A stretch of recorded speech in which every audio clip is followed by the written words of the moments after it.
itu kita mulai aja ya. Jadi hari ini sebenarnya saya nggak ngasih yang materi sama soal kayaknya karena terlalu sederhana gitu. Tapi ini materi udah ada di e-learning, bisa kalian akses, sama video-videonya juga bisa kalian udah konsumsi. Nah, ini kita hari ini belajar tentang payback period atau pengembalian kembali, periode pengembalian kembali. Nah, periode di sini bisa, kalau dalam artian sebenarnya adalah waktu ya, tapi bisa juga satuan yang lain. Jadi kapan sih kita balik modal gitu ya? Kapan kita balik modal atau impasnya kapan sih? Jadi pada saat kita pinjam dana atau mengeluarkan dana atau apapun itu, terus kita kan juga harus menghasilkan. Jadi konsepnya adalah kita dari dana yang ada itu kita harus menghasilkan kembali dari bisnis atau dari usaha atau apa. Nah, itu kapan sih kita bisa balik modal? Nah, konsepnya sederhana. Jadi pada suatu waktu, misalnya kita mengeluarkan dana sebesar sebesar X gitu ya. Kita mengeluarkan dana sebesar X untuk modal gitu, modal usaha. Terus setiap satuan waktu kita dapat untung gitu ya, dapat untung sebesar Y. Nah, ini kalau misalnya asumsinya bunganya 0%, itu sederhananya adalah modal kita itu dibagi dengan satuan pemasukan, itu dapatlah nilai N. Jadi N di sini, N yang didapat nanti adalah N sama dengan X per Y. Ini ya, misalnya contohnya kita modal keluarin buat bisnis itu 40 juta gitu ya. Nanti per tahun kita dapat pemasukan 10 juta nih per tahun.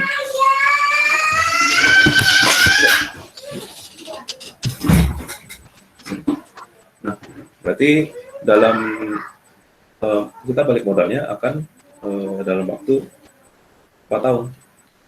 Itu sederhananya seperti itu. Ini dengan asumsi tidak ada bunga. Jadi kalau misalnya kita pinjam ke teman gitu ya, mereka nggak kasih bunga, kira kita bisa bilang 4 tahun nanti balik modal saya bisa balikin 4 tahun nanti di akhir. Sederhananya itu. Nah, di sini dalam cash flow ini pemasukan untuk payback period itu pemasukan itu sama dengan pengeluaran. Jadi yang namanya impas atau balik modal itu adalah saat pemasukan sama pengeluaran itu sama. Nah, berarti kan kalau ini dipindahin ke sini, berarti 0 itu sama dengan pengeluaran dikurangi pemasukan. Jadi impas lah ini ya. Ini model matematis sangat sederhana gitu. Jadi kalau pemasukan dikurangi pengeluaran sama dengan 0, berarti kan itu impas atau balik modal.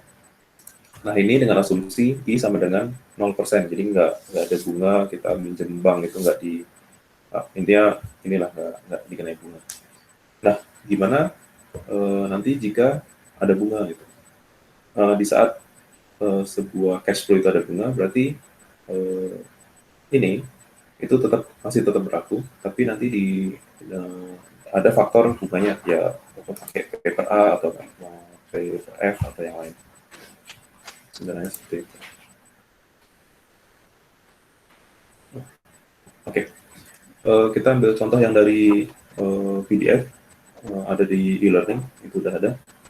Jadi contohnya sebuah mesin dapat dibeli seharga 18 juta, ini modal awal, dengan nilai sisa atau salvage value-nya adalah 3 juta. Nah, cash flow setiap tahunnya itu 3 juta. Maksudnya ini cash flow adalah pemasukan ya. Pemasukan setiap tahunnya 3 juta, umur ekonomisnya ditaksir 10 tahun. Apakah sebaiknya mesin tersebut dibeli atau tidak? Dengan asumsi, pertama adalah adanya suku bunga 15% sama suku bunganya diabaikan. Kita yang sederhana dulu. Sederhananya, modal total kita itu adalah ini. Modal total ini adalah, jadi kita ngeluarin modal di awal itu 18 juta, tapi dikurangi juga salvage value. Jadi itu modal totalnya itu eh, lebih sedikit dibanding dengan di awal doang. Jadi kan kita ngeluarin duitnya itu berapa sih? Kita ngeluarin duitnya ternyata cuman 15 juta. Sini 15 juta. Nah, cash flow-nya itu tiap tahun adalah 3 juta. Jadi kita ada pemasukan 3 juta. Nah, kita hitung-hitung, oh 15 dibagi 3 juta berarti cuman 5 tahun. Ini kalau cash flow sederhananya seperti ini ya. Di sini kita ada 18 juta itu modal, nanti di sini ada 3 juta, 3 juta, 3 juta, dan seterusnya. Nanti pada akhir itu ada 5 juta. Nah, ini harus dikurangi ini dulu. Sorry, ini dikurangi ini dulu. Terus habis itu nanti baru dibagi dengan eh, apa namanya pemasukan per tahun. Jadi didapatlah eh, N-nya adalah sebesar 5 tahun. Jadi kita selama 5 tahun itu nanti balik modal. Jadi di tahun kelima kita jual si alat di mesin itu, nanti kita impas. Kalau kita nggak jual alatnya, berarti kita masih minus 5 juta. Sorry, 3 juta. Sorry, 3 juta. Nah, ini model matematis ini ya, sederhananya. Jadi saat impas itu cash flow kita nol, jadi kita nggak untung nggak rugi gitu. Selama tahun yang kita pinjau. Jadi ini 18 juta itu modal, terus ini pemasukan selama 5 tahun dikali 3 juta, terus ini adalah service value sebesar 3 juta, itu totalnya nol. Kalau kita nggak jual si mesinnya, berarti kita sebenarnya masih minus gitu. Oke, selanjutnya dengan asumsi ada bunga 15%. Nah ini sederhana, jadi tetap kita patokannya adalah yang penting impas atau yang penting balik modal, berarti itu totalnya adalah nol. Jadi kita nggak untung nggak rugi. Nah ini kita hitung,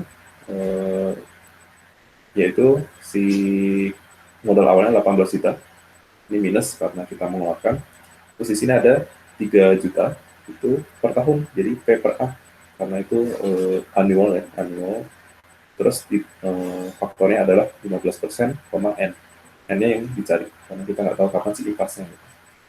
Nah, terus ditambah lagi dengan service value, jadi di akhir kita jualnya. Tapi di akhirnya kita nggak tahu kapan, jadi kita masih taruhnya N.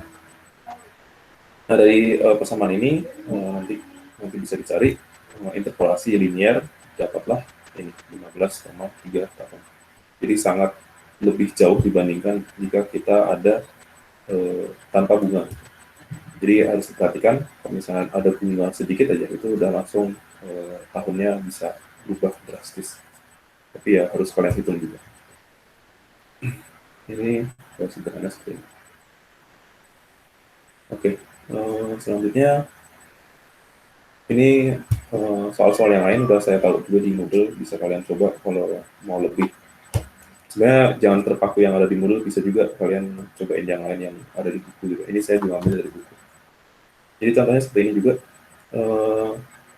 Ini contoh lainnya.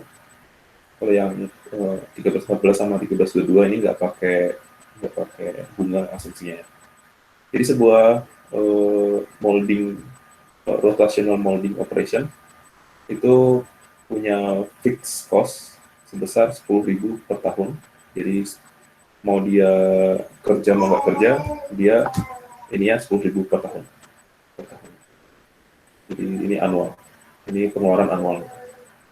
Dengan variable cost adalah $50 per unit. Jadi setiap kita ngerjain sesuatu itu ada tambahan modal $50.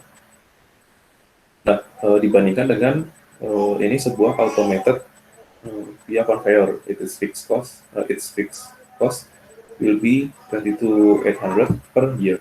Jadi ada mesin lain itu adalah 22,800 per tahun. Itu udah fix, jadi mau dia kerja mau gak kerja tetap segitu. Jadi itu biasanya maintenance atau operation cost atau misalnya buat jaga atau lain. Nah, tapi di sini untuk menghasilkan barangnya per unitnya atau per unit produksinya itu lebih kecil, yaitu $10. Di sini $10. Nah, dari sini kita bisa bandingkan kapan sih impas, kapan produksi kapan jumlah produksi unit itu impas. Impas itu berarti kita bisa bandingkan di sini. Ini karena ini semua cost, jadi saya bisa bikin semuanya positif juga nggak masalah, karena ini nggak ada yang berbeda gitu. Jadi impas itu adalah di saat yang ini sama yang ini sama, yang bawah sama yang atas tuh sama sama aja. Tapi yang yang ditanya adalah X. Jadi di sini ini adalah per tahunnya, dan ini adalah per unitnya. Jadi ini per unit, dan ini juga ini per tahun, ini per unit. Nah, sini adalah per tahun segini ditambah juga 10x atau 10 unit gitu ya. 10 dikali dengan unitnya, $10 dikali dengan unitnya. Di sini juga ini adalah 10.000 adalah per tahun, ini adalah 50x itu adalah per unitnya. Jadi ini sederhana, di kurang kurang bagi doang, terus nanti dapatlah dengan 320 unit itu antara rotational molding operation dengan automated via conveyor itu impas. Jadi kalau sama-sama ngerjain 320 unit, mereka harganya sama aja.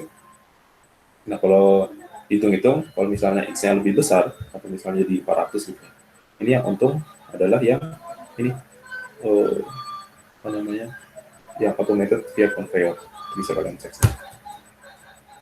Oke, yang soal kedua, di sini ada namanya SWRO atau sea water reverse osmosis. Jadi itu dia sebuah sistem pompa air yang bisa membuat air air laut jadi bisa di purifikasi gitu ya, bikin bisa juga kayaknya sampai diminum deh kalau salah. Nah ini dia ada yang 500 PSI sama ada yang 800 PSI. Jadi ada dua mesin SWRO yang mau dibandingkan. Yang 500 PSI itu dia bisa menghasilkan 720.000 galon per hari. Dengan fixed cost-nya adalah 465 per hari. Jadi dia mau kerja nggak kerja, 465 itu selalu keluar. Tapi ada juga operating cost, itu adalah 485 per hari. Dengan asumsi perharinya adalah 720.000 galon. Dengan SWRO dengan pressure yang lebih tinggi, itu 800 PSI, itu dia bisa menghasilkan 950.000 galon per hari. Dengan cost yang pastinya adalah 1.280 itu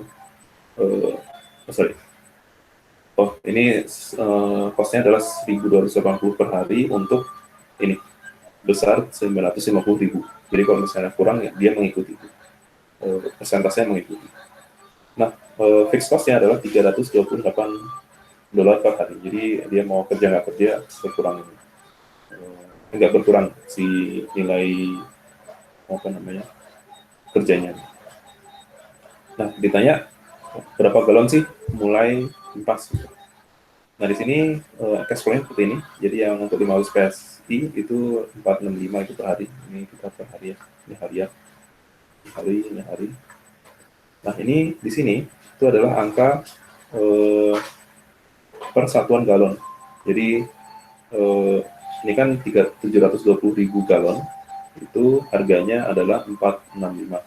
Jadi kalau misalnya mau 1 galon itu adalah 485. Jadi mau harga per 1 galon adalah 485 per 720.000 dikali dengan X-nya adalah jumlah galon yang mau diproduksi per hari.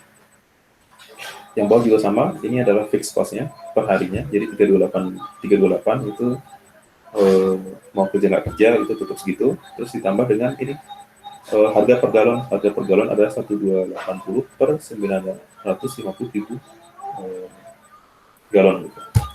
Nah ini berarti kalau ditanya kapan break even-nya atau kapan impasnya, itu berarti yang atas sama dengan yang bawah, sama dengan. Jadi yang ini atas ini sama dengan yang bawah. Nah ini sederhananya, kalau ini saya buat negatif, jadi yang ini modal ini per harinya adalah 328 dikurangi dengan ini per hari galonnya. Terus ini 465 itu adalah yang atas, ini per hari, ini juga per hari. Nanti dapatlah X-nya adalah sekian galon per hari. Jadi dengan produksi segini itu biayanya impas. Jadi sederhana sih ini. Kalau ini semua dengan asumsi I sama dengan 0. Nah, selanjutnya untuk I yang ada, ini contohnya di sini 10% per tahun. Ini contoh berikutnya. Tapi juga dicontohkan dengan ada yang 0%. Nah, jadi ada dua mesin, satu semi otomatis sama satu otomatis. Modal awalnya adalah 40.000 sama 90.000. Pemasukan per tahunnya adalah 10.000 sama 15.000. Maksimum life-nya adalah 10 tahun. Service value-nya 0, jadi nggak ada sisanya. Nah, jika asumsinya I sama dengan 0%, ini kita hanya ngecek, misalnya ini first cost-nya di sini adalah 40.000, dan ini adalah annual pemasukan adalah 10.000 per tahun. Nah, kita tinggal ini aja, tinggal bandingkan 40.000 dibagi 10.000, jadi kita modal terus nanti pemasukannya per tahun berapa, dapatlah jumlah tahunnya. Di sini adalah 4 tahun, yang semi sama yang otomatis adalah 6 tahun. Jadi sederhana sekali. Terus berarti kalau kita disuruh milih, ya kalau kita dalam 4 tahun aja udah balik modal, ngapain kita cari yang lebih lama gitu. Jadi pilihannya jatuh di semi otomatis. Nah, selanjutnya jika ada asumsi 10% per tahun, ini di sini ada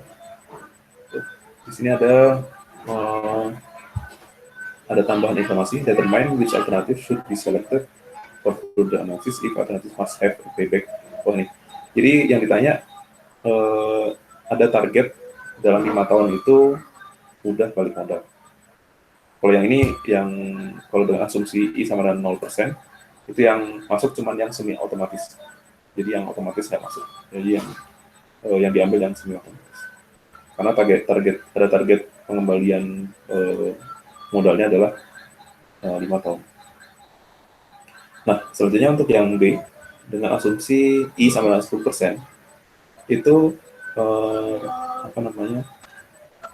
kita bikin model matematisnya, ini sederhana. Jadi total adalah ini 0 itu impas gitu, berbalik-balik modal.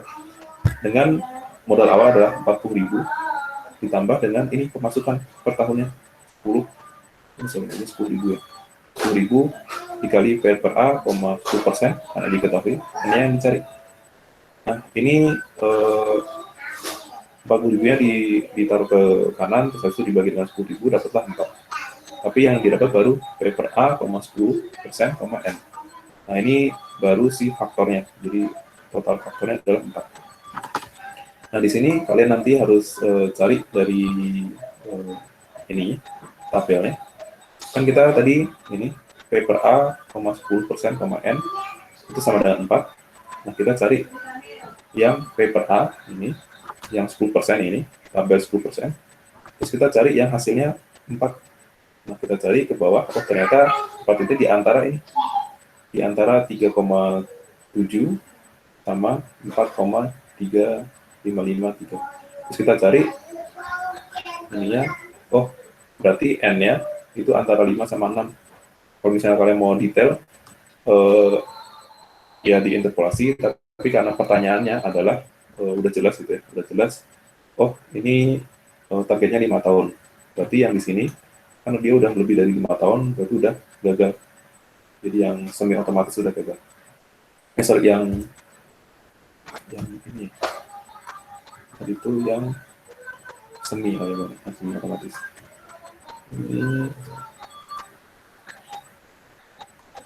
Ini yang otomatis. Nah, kalau yang untuk otomatis, jadi modal awalnya adalah 90.000, terus ada pemasukan per tahunnya adalah 15.000, dikali dengan P per A, karena per tahun masuk 10%, N. Dapatlah total 0, karena impas ya, balik modal. Terus ini 90.000 ditaruh ke kanan, terus dibagi 15.000, dapatlah 6. Nah, 6 ini kita cari di tabel yang sama, karena kebetulan sama-sama 10%. kita lihat paper A-nya yang hasilnya mendekati 6, yaitu di antara ini tahun ke-9 sama tahun ke-10. Jadi lebih jauh lagi gitu. Nah, kalau mau pasnya itu bisa kalian interpretasi sendiri. Tapi kalau dari sini udah kelihatan dia udah melebihi dari target 5 tahun. Jadi nggak ada yang bisa diambil karena nggak ada yang memasuki masa balik modal sebesar selama 5 tahun. Oke, sesederhana itu sih. Jadi silakan kalau ada yang mau bertanya.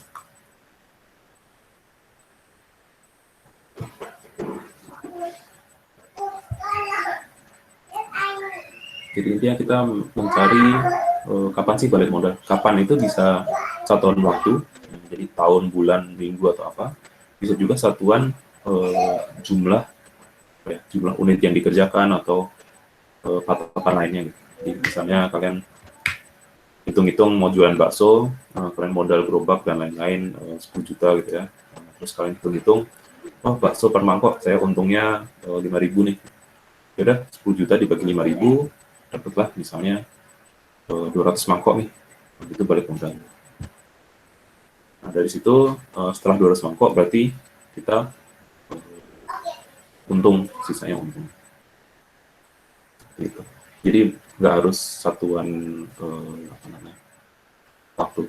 Satuan waktu itu biasanya dipakai kalau misalnya ada persentase bunga. Jadi kalau kalian harus bayar bunga ke bank atau misalnya biasanya nanti kalau di di bisnis yang udah multinasional itu akan kena inflasi dan gitu-gitu, dan itu harus diperhatikan juga.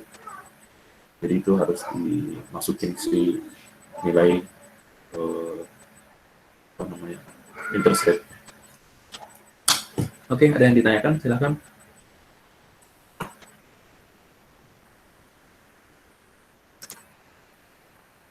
Pak, izin bertanya.